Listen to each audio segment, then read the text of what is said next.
Սպերջենի աստվածաշնչյան ընթերցանություն ամեն երեկո, հունիսի 28,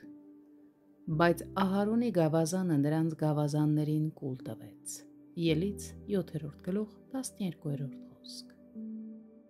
Այս միջադեպը ցանկացած ընդդիմության դեմ Աստծո անբեկանելի հաղթանակի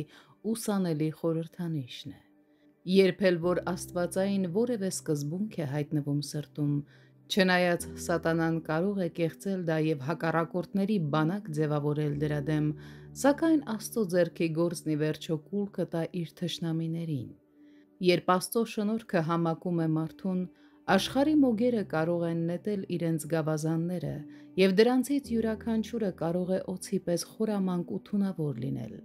բայց Ահարոնի գավազանը կուլ կտա նրանց գավազաններին։ Խաչի քաղցր հրապուրանքները կգրավեն ու կշահեն մարդու սիրտը, և նա, որ մի ժամանակ միայն այս խաբեբա աշխարհի համար էր ապրում,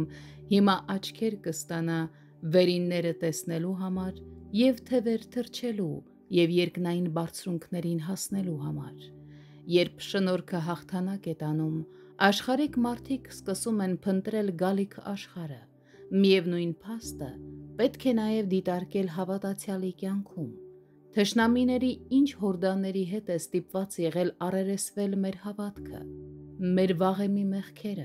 սատանան դրանք նետել է մեր առաջ և դրանք օձեր են դարձել,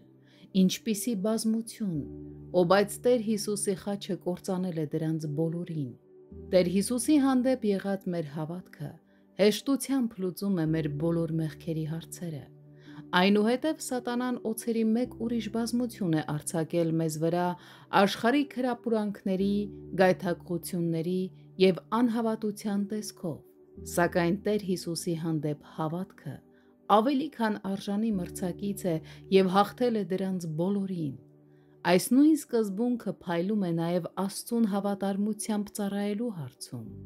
Տեր Հիսուսի հանդեպ խանդավառ սեր ունենալու դեպքում դժվարությունները հեշտությամբ են հաղթահարվում, զոհաբերությունները հաճույք են դառնում, տառապանքները պատիվ։ Բայց եթե կրոնը սրտի մեջ ամեն ինչ սպառող գիրք է, ապա ակնհայտ է, որ կան շատ մարդիկ, ովքեր դավանում են կրոն,